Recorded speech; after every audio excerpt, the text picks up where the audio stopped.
guys, Fit Canadian Mom here. In our topic of conversation about Beachbody Coaching, today I'm going to tell you about the how in Beachbody Coaching. The how I'm going to split into three parts. The first part being how we help people. The second part being how we actually find the people to help. And the third part, how much time does it take? So, to start, how it is that we help people. One of the biggest things as a coach is challenge groups. And we run challenge groups, so we invite people to join our challenge groups. And every coach does this differently. Big varieties of how coaches do it. There's some coaches that will send out, 3 to 5 emails a day to everyone they know saying, hey, come join my challenge group.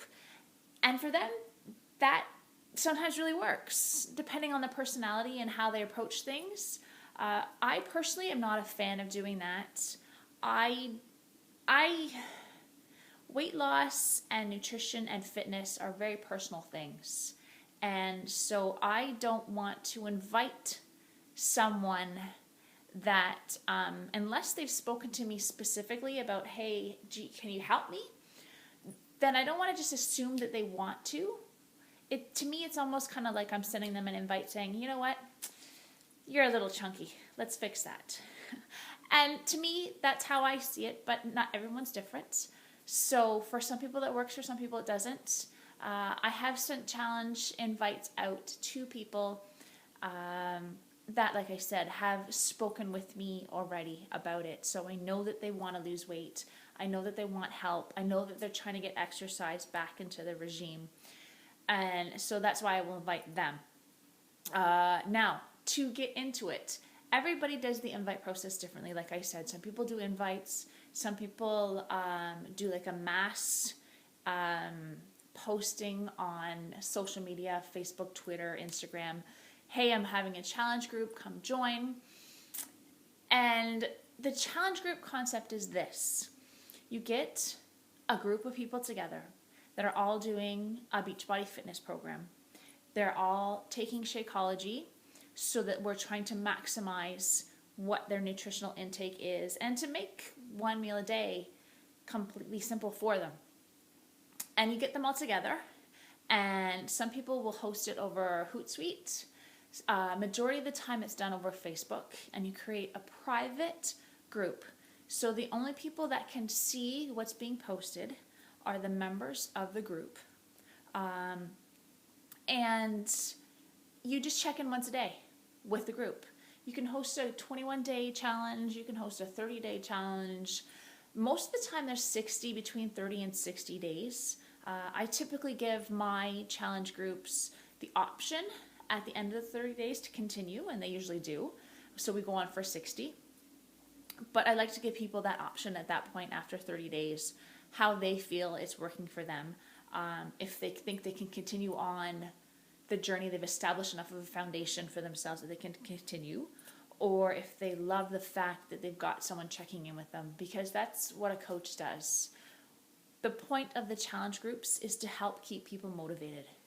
The fitness programs, they take care of getting the person active.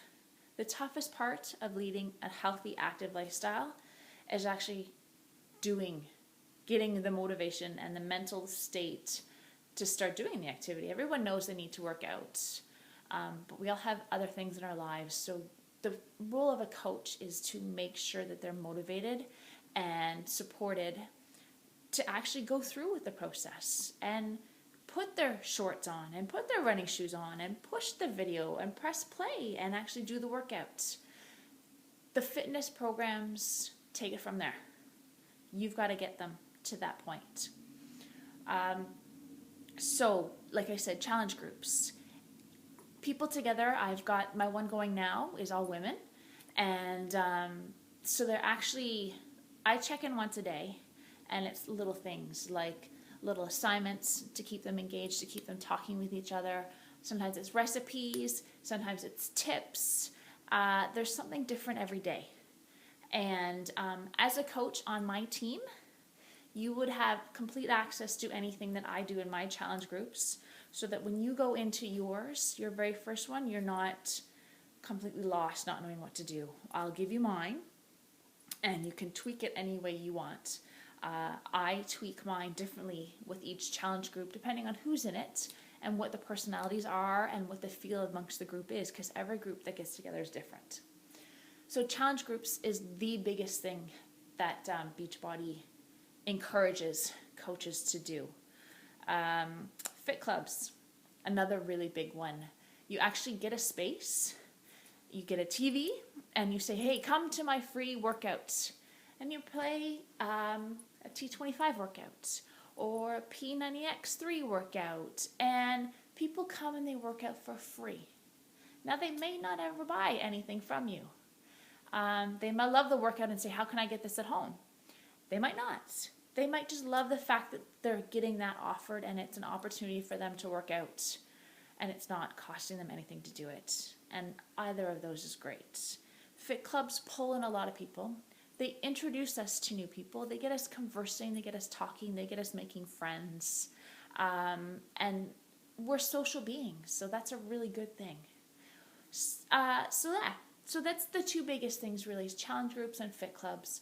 Coaches, there's some people that, I've had people that have bought challenge packs off me, and the challenge pack again being the Shakeology and the fitness together, so that it's a discounted rate. But they don't want the inclusion in groups. They want to be able to do their own thing. So I check in with them, and I discuss it with them how often they want to be checked in on. Some people once a week, some people once every couple of weeks, some people for the first few weeks every day. It just depends on what they want. And so you work with them and do it that way. So that's the biggest thing, and that's how we help people. We're not fitness experts. You're not giving fitness advice unless, of course, you happen to have knowledge in that area. You're there to get them to do the workout, and then the programs take it from there. So, second how is how we actually find people.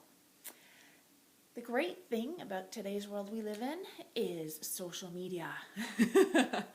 You've got Facebook, you've got Twitter, you've got Instagram, you've got, what else is there, Pinterest, all sorts of different ways to find people, because I know a lot of people have reservations that, I live in a small town perhaps, they might think, or I don't have a lot of friends, and how am I going to do this? And social media really opens that up for us.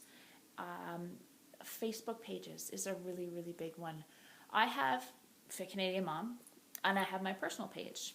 Fit Canadian Mom, I gear specifically to more so moms, family type stuff, fitness and nutrition.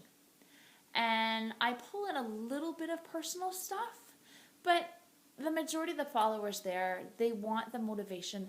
They want to connect with me as a person, but they don't want it all of me.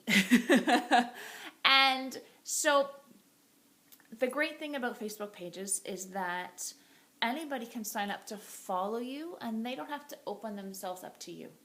And some people are like that. A lot of people see Facebook as a very private thing, so they keep it to themselves. And a Facebook page allows anybody to follow you without opening themselves up to you. And a Facebook page is free. Free. Love it. You do have the option of paying for advertising, promoting posts, things like that. You don't have to.